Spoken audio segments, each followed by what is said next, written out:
What's going on, dudes and dudettes? So, of course, a big congrats to my niece, Savannah Alvarez, for committing to Westcliff University, getting a full-ride scholarship to play softball there as well. So, yeah, and she just graduated too this week, actually, from her JUCO. So, yeah, great big congrats to her and love you, kid.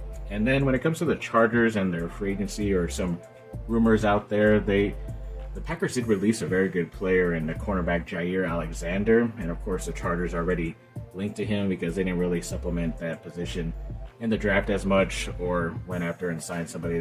They did get Deontay Johnson, but to add a guy like that with great ability would be awesome. He did miss the past couple years with a bunch of injuries. He only played like 7 games of the 30-something games he could play in the regular season, so I'm assuming that's why they got out of the big contract extension they gave him a couple years ago because of those injuries, but hopefully that doesn't end up coming back up and the Chargers end up making a bad choice here. But I still think they should go after him, in my opinion.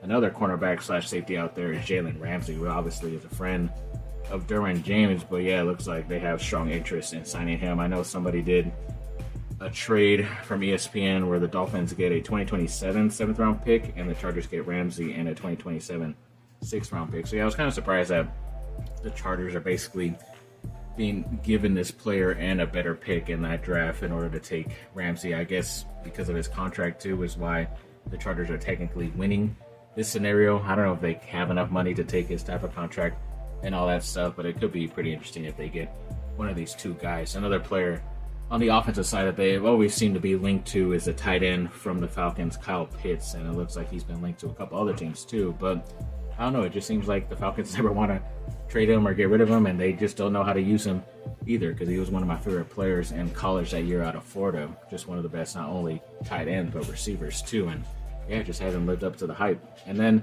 another trade scenario for that wide receiver, Terry McLaurin from Washington.